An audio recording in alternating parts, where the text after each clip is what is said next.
बिजली चमकती है तो आकाश बदल देती है, आंधी उठती है तो दिन रात बदल देती है। जब गरजती है नारी शक्ति तो यकीन मानिए वो इतिहास बदल देती है। नमस्कार, देवांशी कार्यक्रम में आप सभी का स्वागत है। कार्यक्रम के इस अंक में मैं हूं आपके साथ दीपक शर्मा और आज के इस कार्यक्रम का विषय है महिलाओं के लिए पोषाहार कितना ज़रूरी। और इस विषय पर जानकारी देने के लिए आज हमारे साथ स्टूडियोज़ में उपस्थित है राष्ट्रीय स्वास्थ्य मिशन हिमाचल प्रदेश के राज्य कार्यक्रम अधिकारी डॉक्टर हितांशु मांटा जी। डॉक्टर मांटा जी, बहुत बहुत स्वागत है आपका कार्यक्रम में। इससे पहले कि हम महिलाओं के लिए जो पोषक तत्व हैं और पोषाहार की बात करें, सबसे पहले आप हमारे दर्शकों को बताइए कि जो संतुलित आहार है वो वास्तविक तौर पे क्या होता है।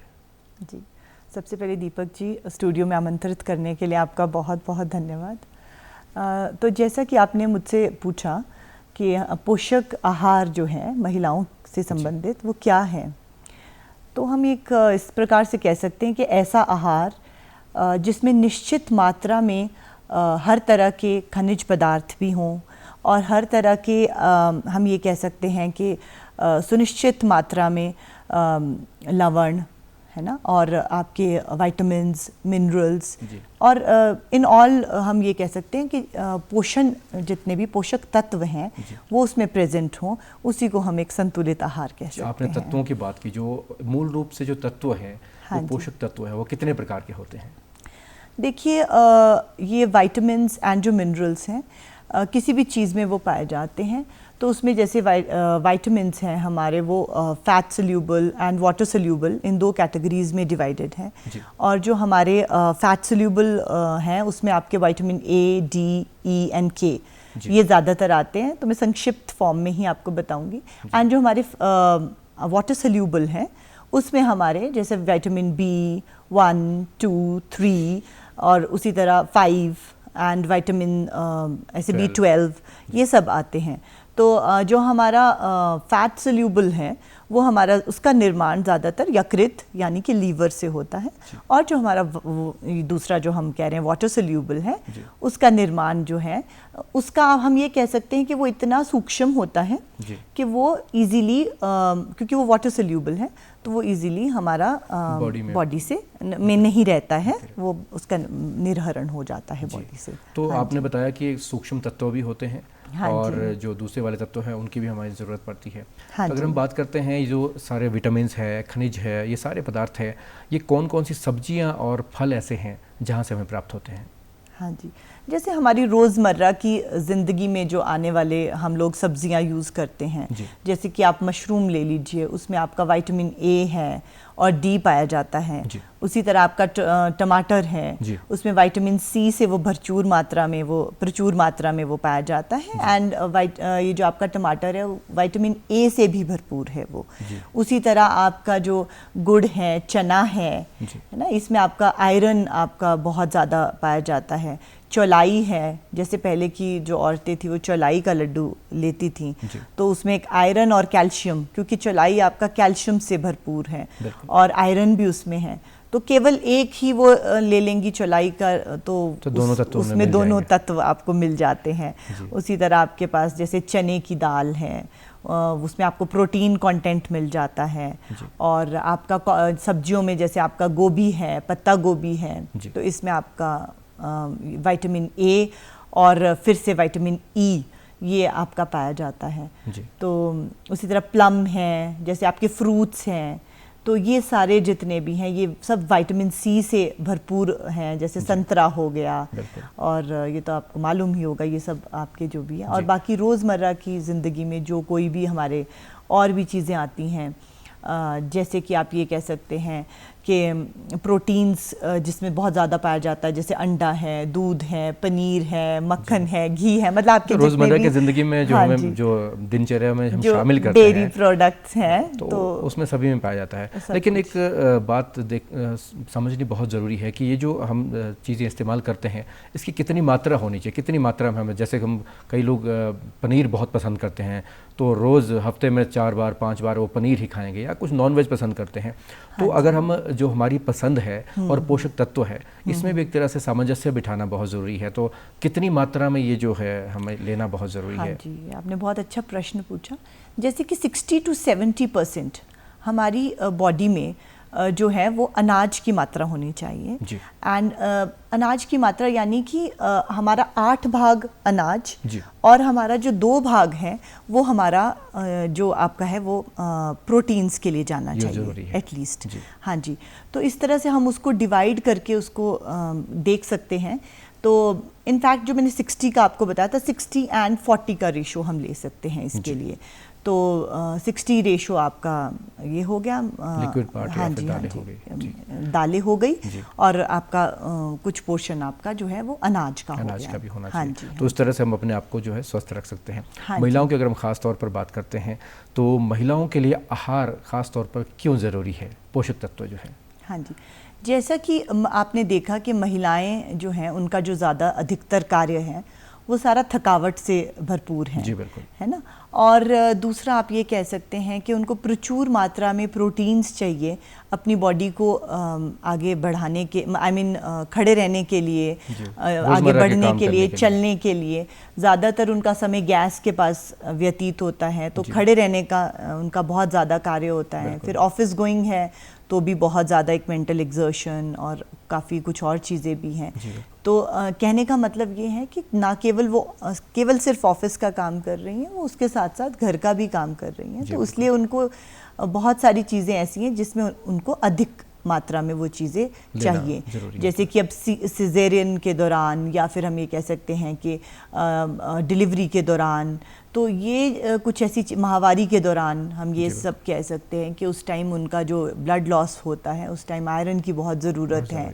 तो वो समय समय पर ये सुनिश्चित करे कि वो समय समय पर आयरन की गोलियां खा रही हैं या नहीं खा रही हैं, कैल्शियम उचित मात्रा में ले रही हैं या नहीं ले रही हैं। तो ये सब सुनिश्चित करना बहुत ही आवश्यक है। इन बातों पर हम ज़रूर विस्तार से बात करें, लेकिन सबसे पहले हम बात करते हैं जो हमारे स्कूल गोइंग जो किशोरियाँ हैं या फिर छोटी बच्चियाँ हैं, उनको आहार जो है उसकी आवश्यकता किस तरह से उसकी पूर्ति की जा सकती है, जो पोषक तत्व हैं? हाँ जी, तो जैसा कि हम अगर प्राचीन समय से अगर इसको आज के आधुनिक समय को हम लोग कंपेयर करें तो हमारे जो पुरानी लेडीज़ थी वो क्या करती थी कि उनके पास एक सदरी जो कहते हैं वो होती थी और वो उसमें हमेशा ही कुछ ना कुछ अपने लिए पूरे दिन एक स्पैरो फीडिंग जिसको हम कहते हैं, कुछ ना कुछ एक पोषक तत्व वो अपने पास उसमें रखती थी। वो कुछ खेत में काम कर रही हैं, वो साथ में थोड़ा थोड़ा निबल कर उसको थोड़ा थोड़ा लेती रहती थी, चाहे वो छोटी मोटी जैसे मूली गांव के जैसे गांव की मूड़ी हो गई, है ना जी, और ड्राई फ्रूट्स हो गए उसी तरह से। तो वो अपने पास कुछ ना कुछ ऐसा रखती थी जिसको वो, उसमें इलायची दाना भी होता था, तो वो शुगर कंटेंट भी उनको जाता रहता था क्योंकि वो काम कर रही थी।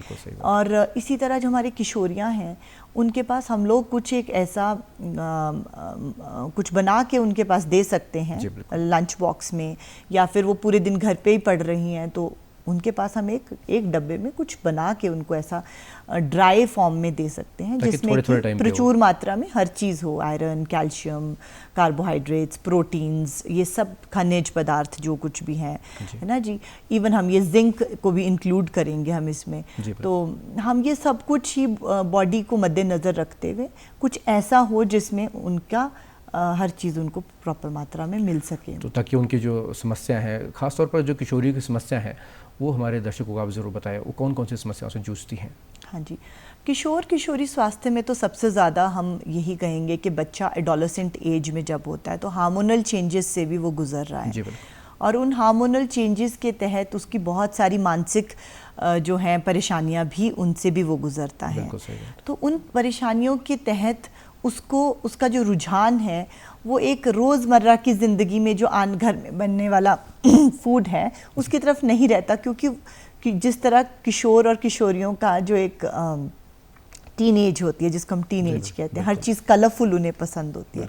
सो दे डोंट लाइक एक्चुअली कि वही घर का जो वो देखते आ रहे हैं पिछले 10, 11, 12 सालों से वही फूड उनको प्रेजेंट हो, कुछ एक्स्ट्रा फ्लेवर होने चाहिए। एग्जैक्टली और वो एक नए एटमॉस्फेयर को भी इंट्रोड्यूस होते हैं, क्योंकि अभी तक वो घर की एक छाँव में होते हैं, अब वो बाहर जाना शुरू हो गए हैं और जाहिर सी बात है कि जब वो बाहर जाने लग गए हैं तो उन्हें दुनिया के नए रंगों से वो वंचित हो रहे हैं, तो इसीलिए वो और रंगों से भी वंचित हो रहे हैं, इसी तरह खाने के रंगों से भी वो वंचित हो रहे हैं। तो जैसा कि फास्ट फूड का हम कह रहे हैं बहुत प्रचलन है, पिज़्ज़ा हम वो देखते हैं उसके ऊपर वो बहुत सारा कलरफुल रेड सॉस डाला है और उसके ऊपर बड़ी सारी वो उन्होंने कलरफुल अपीयरेंस दिया होता है, तो बच्चा उससे बहुत ज़्यादा फैसिनेट होता है और उसको खाता है। ये जो आपने बात की कि बहुत सारे रंगों से वाकिफ़ होते हैं, और ऐसा भी होता देखा गया है कि फास्ट फूड जो है, अगर दूसरे शब्दों में कहें तो कहीं ना कहीं वो घर का खाना छोड़कर फास्ट फूड की तरफ ज़्यादा उनका रुझान रहता है। हाँ जी, इस चीज़ को, इस क्रेविंग को कम करने के लिए क्या किया जा सकता है खासतौर पर बच्चों के केस में? हाँ जी, इस क्रेविंग को पहले हम लोग इसको कम करने के लिए हम लोग पहले फोकस करेंगे बच्चे को हम कितना बिजी कर सकते हैं जी। अगर बच्चा सुबह से शाम तक बिजी है तो उसका बहुत कम समय होगा जिस वक्त वो किसी ऐसे फूड की तरफ अट्रैक्ट होगा। हाँ जी, तो वो सिर्फ उस वक्त सिर्फ भूख पे ही उसका समय जो है वो जितना उसका फोकस है वो उसका ध्यान सारा भूख पे केंद्रित होगा, ना केवल उसका जो ध्यान है वो स्वाद की तरफ होगा। तो वो स्वाद और भूख इन दो में बहुत ज़्यादा अंतर है। और हम ये भी कर सकते हैं कि जो हम घर में खाना बना रहे हैं उसको हम लोग एक वैरायटी की फॉर्म में प्रेजेंट कर सकते हैं कि हम we can present it in a form of different varieties. जैसे हम एक इसको हम कहते हैं कि आहार में योजन करना, आयोजना बनाना, कि हम एक योजना बना सकते हैं कि मंडे, ट्यूसडे, वेडनेसडे सब एक टाइम टेबल के अकॉर्डिंग हो। वैसा भी ना हो तो एक योजना ज़रूर पता हो कि हमने एक डिफरेंट चीज़ बच्चे को प्रेजेंट करनी है। तो कच्चा पनीर हम उसको दे सकते हैं किसी और तरीके से कि बच्चे को जैसे उसमें उसको प्रॉपर प्रोटीन्स भी मिल जाएं और उसको रुचि भी बढ़ जाए। उसी तरह से हम लोग ये योजना बना के, और फिर उसको दूसरा हम ये कह सकते हैं कि निर्जलीकरण, बच्चे में पानी की कमी तो नहीं हो रही है कहीं जी, तो रेगुलर मात्रा में उसको हम ये उसके साथ बैठकर और किसी पुस्तक के द्वारा या किसी उसके द्वारा उसको नॉलेज दें। हाँ जी, कि उसको ये जो पानी की कमी है वो कितना ज़्यादा इफ़ेक्ट कर सकती है। पानी की कमी की अगर हम बात करते हैं तो ख़ास तौर पर महिलाओं के लिए भी ये प्रॉब्लम रहती है कि वो कुछ महिलाएं बिल्कुल ही पूरा दिन पानी नहीं पीती हैं, या हो सकता है सुबह शाम थोड़ा बहुत जब उनके, या दिन में जिस समय हो सकता है कि धूप बहुत ज़्यादा हो उस समय सिर्फ उन्हें पानी पीना है, लेकिन सुबह शाम का जो पानी का समय रहता है वो एक दिनचर्या अभी आप ज़रूर बताएं कि किस तरह से हमारी पानी पीने की दिनचर्या होनी चाहिए। ये पानी ना पीने का जो समस्या है ये बहुत सारे फैक्टर्स पे डिपेंड करता है, जैसा कि प्रांत और काल के अकॉर्डिंग भी ये बहुत डिपेंड करता है। जो गर्मी के इलाके हैं वहाँ इंसान खुद ब खुद पानी पिएगा, बहुत ज़्यादा पिएगा। जो हमारे ठंड के इलाके हैं जैसे कि हिमाचल प्रदेश का एक जो हमारा टेरेन रहता है और क्लाइमेट रहता है, तो उस क्लाइमेट में वैसे भी हाफ ऑफ द ईयर हमेशा ठंड रहती है and people they drink very less amount of water. तो ये हमें इसमें भी योजना ही अप्लाई करनी पड़ेगी और नियम, हम एक नियमबद्ध उसके तहत अगर चलें कि हमें इतने समय बाद हर 1-1.5 घंटे बाद थोड़ा थोड़ा करके पानी पीना है, घूंट घूंट करके पानी पीना और बैठ कर पानी पीना है। तो ये सब बहुत इम्पॉर्टेंट है।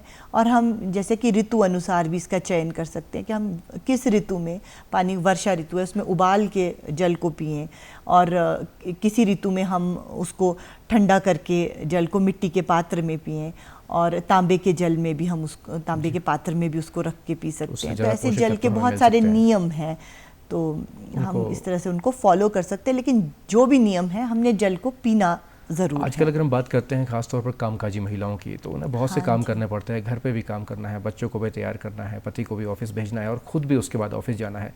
तो कहीं ना कहीं वो जो समय है उनका अपने खाने के लिए वो समय नहीं मिल पाता है। तो उनकी जो पोषाहार की समस्या है, जो आवश्यकता है, उसको कैसे पूरा किया जा सकता है? देखिए, कामकाजी महिलाओं का सबसे बड़ा ड्रॉबैक हम यही कहेंगे कि काम इतना हावी हो गया है आपके शरीर पर, उसका ऐसा प्रतिकूल असर है कि वो काम इतना ज़्यादा आपके उसके ऊपर हावी है, अपने से ज़्यादा ज़रूरी हो गया है। हाँ जी, ऐसा समझ। हाँ जी, वो उसके कुछ सिचुएशंस ही इस तरह की हो जाती हैं कि काम, वो एक तो लेडी अपने आप को हमेशा प्रेजेंट कर रही है और शी हैज़ टू उसको खरा उतरना है हर एक अपने हर रोल पे, हर रोल पर। बिल्कुल सही बात। तो लेडी सबसे पहले तो ये समझे कि ज़रूरी नहीं है कि वो हर रोल में खरा उसको उतरना ही है। दूसरा ये कि आहार बहुत ही एक इम्पॉर्टेंट चीज़ है। हम जब अभी गांव के लोगों से मिलते हैं तो हम देखते हैं उनकी जो पहली प्राथमिकता है किसी भी चीज़ में, वो ये है कि खाना क्या टाइम से बन गया है या नहीं। तो वो अपने खाने के टाइम के लिए बड़े ही पर्टिकुलर होते हैं, क्योंकि अभी भी कुछ चीज़ें वो चलती आ रही हैं। लेकिन कामकाजी महिलाओं में वो जितना भी टाइम टेबल है वो बहुत ही शिफ्ट हो जाता है, 1 घंटे से 2 घंटे पे, 2 से 3 घंटे पे। तो वो अपने को बहुत ही पीछे कर लेती हैं। और कुछ ज़्यादातर उसमें हमने ये भी देखा है कि एक हाथ में वो कुछ फास्ट फूड है और एक हाथ से काम हो रहा है। तो अब तो स्थिति ये है, जो मेट्रोपॉलिटन सिटीज़ हैं वहाँ पर आपका जो स्थिति है वो और ज़्यादा मतलब थोड़ा वर्ष होती जा रही है। हाँ जी। तो अगर हम बात करते हैं ख़ासतौर पर महिलाओं की, जो गर्भवती महिलाएं हैं या फिर दूध पिलाने वाली महिलाएं हैं, हाँ, उनको कौन कौन से पोषक तत्वों की ज़रूरत होती है और कैसे उसकी पूर्ति की जा सकती है? हाँ जी। तो गर्भवती महिलाएं जो हैं, अब तो हमारा टेक्नोलॉजी का ज़माना है, इंटरनेट का ज़माना है। अब बहुत सारे ऐप्स भी आ गए हैं जो हम देखते हैं। लेडीज़ अपना डाइट चार्ट ऐप से ही देखती हैं, उससे देखती हैं और हमको। तो आप जहाँ से भी जो भी नॉलेज ले रहे हैं वो सही हो। सबसे पहले वही बात है कि आपका जो चयन है आपकी नॉलेज का, वो बहुत ही ऑथेंटिक होना चाहिए। आप एक डॉक्टर से सलाह लें प्रॉपर। आपका जो भी डाइट चार्ट है, आप एक इधर उधर की नॉलेज पर ना बिलीव करें, क्योंकि इंटरनेट नॉलेज जो है वो एक अपनी एक सबकी एडवाइजेज़ हैं अपने मुताबिक। तो आप एक ऑथेंटिक राय को मद्देनज़र रखते हुए प्रॉपर हॉस्पिटल में जाकर एक अपना डाइट चार्ट बनाएं। उसमें जो भी आपके जितने भी आपके कंटेंट्स हैं, प्रोटीन्स हैं, आपके फैट्स हैं, आपके जो भी उसको नीडेड हैं बॉडी को, उन पदार्थों को मद्देनज़र रखते हुए वो अपना डाइट चार्ट बनाए। और उसको, और अपनी जो गोलियां हैं जैसे कि आयरन है, कैल्शियम, जो कुछ भी है उसको उस पर ध्यान रखें। टीकाकरण है या जो कुछ भी पोषाहार के साथ साथ एक्सरसाइज कितनी ज़रूरी है ख़ासतौर पर गर्भवती महिलाओं के लिए? एक्सरसाइज हर एज में ज़रूरी है, हर इंसान को ज़रूरी है, क्योंकि एक मशीन भी है, अगर वो चलेगी नहीं तो उसमें भी जंग लग जाता है। तो एक्सरसाइज अपनी बॉडी को, अगर एक गर्भवती महिला एक प्रॉपर एक्सरसाइजेज उस तरह की, उसका एक चयनित मात्रा में उसका वो करे कि भी वो कौन सी एक्सरसाइजेज उसको करनी है, और अगर वो हैवी एक्सरसाइजेज नहीं कर सकती हैं तो वो कितना उसको चलना है। उसने अपनी बॉडी को हमेशा मूवमेंट ज़रूरी है। हाँ जी, मूवमेंट करते रहनी है।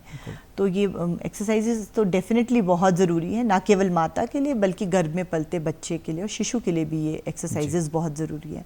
ऑक्सीजन लेवल बहुत इम्पॉर्टेंट है कि वो खुले में रहे, एक खुले वातावरण में ले, लंबे सांस ले और हल्का प्राणायाम भी करे। तो ये सब ये सब चीज़ें हैं, ये गर्भवती महिला के लिए बहुत ज़रूरी है। जैसे कि हम ये कह सकते हैं कि एक पौधा है, उसके लिए 5 चीज़ें ज़रूरी हैं, पृथ्वी, जल, वायु, आकाश, सब कुछ ज़रूरी है। तो वो सब उसका एक पोषण तत्व है, क्योंकि पोषण जो है वो केवल ये नहीं है कि हम क्या खा रहे हैं। पोषण वो सब कुछ है जो उसके मानसिक स्थिति को भी अच्छा करता है, जो उसके शरीर को भी अच्छा करता है, और जो उसको पूरी तरह से संपूर्ण तरीके से, पोषण से आपको संपूर्ण पोषण मिलना चाहिए। शारीरिक और मानसिक तौर पर आपकी तृप्ति होनी चाहिए। तभी वो एक तरह से संतुलित और अच्छा पोषण माना जाएगा आपके लिए। आजकल के समय की अगर हम बात करते हैं तो भाग दौड़ वाली ज़िंदगी है, और लाइफस्टाइल जो डिजीज़ हैं, बीपी है, शुगर है या फिर मोटापा है, इनका बहुत चलन देखा जाता है। महिलाओं के केसेस में भी ऐसा बहुत बार होता है, क्योंकि कई बार अपने लिए ध्यान नहीं दे पाते हैं। तो इन समस्याओं को छुटकारा पाने के लिए क्या किया जा सकता है, खास तौर पर पोषण के तौर पर? हाँ जी, जैसा कि अगर हम मोटापे को अभी मद्देनज़र रखें तो हम ये देखते हैं, क्योंकि मोटापा है तो मोटापे के पीछे बीपी और ये जितना जो हाइपरटेंशन और जो ये सब आपका जो शुगर और ये सब कुछ है, ये तो ऑटोमेटिकली आपका पीछे भागता हुआ आता है। तो हम लोग मोटापे के लिए आप देख सकते हैं कि अब जो व्हीकल्स हमारे आ गए हैं, इंट्रोड्यूस हो गए हैं, और टेक्नोलॉजी का जो कि हमारे पे बहुत अच्छा एक प्रभाव भी डाल रही है और एक प्रतिकूल प्रभाव भी उसका है।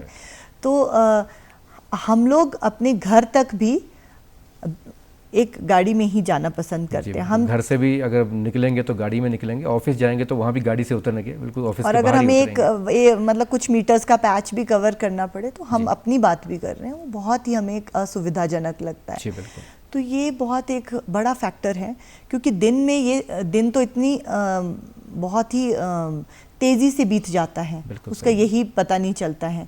तो वो इतनी तेज़ी से बीतता है तो सुबह से लेकर हम शाम तक हमें ये पता नहीं चलता कि कब हमें एक ब्रिस्क वॉक करनी चाहिए या चलना चाहिए। तो हमारा चलना बिल्कुल ही बंद हो गया है। तो सबसे पहली बात तो मूवमेंट बहुत ज़रूरी है, बहुत ज़रूरी है। यहाँ तक कि पहाड़ी क्षेत्रों में भी पहले ये होता था कि पहाड़ी क्षेत्रों में तो लोग चलते थे, अब चाहे वो अर्बन एरिया है चाहे वो रूरल एरिया है, सब यही प्रेफर करते हैं कि गाड़ी में चलें। और पहले मकान बहुत दूर होते थे घरों से, मतलब रोड से बहुत दूर होते थे, अब लोग प्रेफर करते हैं बिल्कुल रोड हेड पे हो। तो ये एक अच्छा वो भी है, it's a good factor also, I mean सुविधाजनक भी है, लेकिन ये हार्मफुल भी बहुत है शरीर के लिए। हाँ जी। दूसरा जो फिर टेक्नोलॉजी का ही हम बताएंगे कि आपका जैसे मोबाइल यूज़ है, मोबाइल में आपको ये नहीं पता चल पाता है कि आपका पूरा दिन उस पर निकल जाता है, कब वो समय जो आपका जो एक ऐसा समय था, हो सकता है आप उसी मोबाइल में ये देख रहे हैं कि हमें अपने स्वास्थ्य के लिए क्या करना है, लेकिन का ध्यान नहीं रहता। लेकिन कई बार लेट नाइट भी वो चीज़ देख रहे हैं, वो हम देख रहे हैं उससे, लेकिन हम उसको उसी चीज़ को अप्लाई नहीं कर पाते। तो ये जो वर्चुअल लर्निंग हो गई है, ये सिर्फ वर्चुअल ही रह गई है, इसमें कुछ भी प्रैक्टिकल नहीं है।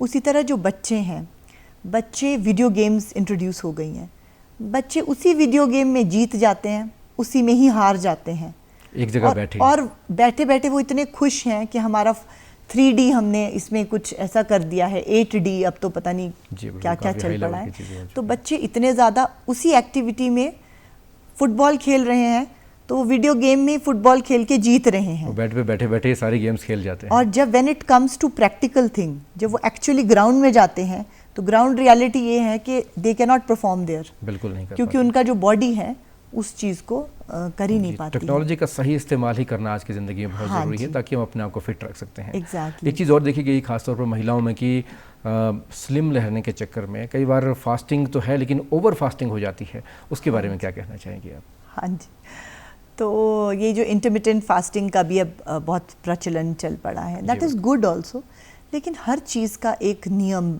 है। और पहले के समय में हम ये देखते थे कि व्रत उपवास लोग रखते थे, तब भी व्रत रखे जाते थे, लेकिन व्रत का भी एक नियम है कि आप फास्टिंग कैसे करेंगे। आप नवरात्र में पहले व्रत रखे जाते थे, और वो एक 6 महीने के टाइम पर एक गैप पर आता है नवरात्र, अक्टूबर में आता है, मार्च में नवरात्र आते हैं। तो 9 डेज आयुर्वेद में तो आपका 9 days is sufficient for the cleaning of the whole intestine, detoxification के लिए पूरी तरह से। और उस दौरान जो भी आपको व्रत के दौरान जो भी फूड्स, हाँ, जो आहार बताया जाता था, जैसे कि आलू है, ताकि आपकी बॉडी में कार्बोहाइड्रेट्स और वो भी मेंटेन रहे, ये नहीं कि व्रत रख दिया है और अब आप बिल्कुल कुछ भी ना लें। और उसमें आपका पूरा कुट्टू का आटा का सेवन है ना जी, और आप दही का सेवन कर रहे हैं, तो वो एक ऋतु के अनुसार उन्होंने चयनित किया है। तो धार्मिक और वैज्ञानिक महत्व, धार्मिक और वैज्ञानिक दोनों महत्व था, लेकिन जो अब चलन आपका आ गया है वो एक ऐसी फास्टिंग है जिसमें जिम जा रहे हैं और फास्टिंग कर रहे हैं जी, ये तो फोर्सफुलनेस होगी। यस, सो बॉडी और जो वर्किंग लेडीज़ हैं वो ऑफिस जा रही हैं और फास्टिंग कर रही हैं, so this is like exerting your body and putting your body into some kind of trouble. तो हम इस तरह का कोई भी चीज़ ना करें। फास्टिंग अगर आप कर रहे हैं तो उसको एक प्रॉपर डाइटिशियन की उसको साथ में रख, उसकी देख रेख में करें, और साथ में अपने पास हमेशा कुछ ना कुछ, जैसे कि चने की दाल हो गई, आलमंड्स हो गए, और आपके कुछ ड्राई फ्रूट्स आपने इकट्ठे कर दिए, पंपकिन सीड्स हो गई, सब इकट्ठा करके अपने पास कुछ कुछ थोड़ी देर के बाद लेते रहें। तो एक तरह से आप कह सकते हैं कि संतुलित आहार में हमारे पास ऐसा आहार होना चाहिए जो हमारे शारीरिक और मानसिक तौर पर हमें स्वस्थ रख सके। हाँ जी। डॉक्टर हितांशु मांटा जी, आज आपने महिलाओं के लिए खास तौर पर पोषण कितना ज़रूरी है और क्या क्या चीज़ें हम इस्तेमाल कर सकते हैं इसके बारे में जानकारी दी। आपका स्टूडियो में आने के लिए बहुत बहुत धन्यवाद। तो दर्शकों, उम्मीद करते हैं कि आज की इस जानकारी से आप ज़रूर लाभान्वित हुए होंगे। अगले कार्यक्रम में एक नए विषय और विशेषज्ञ के साथ फिर से हाजिर होंगे, तब तक के लिए नमस्कार।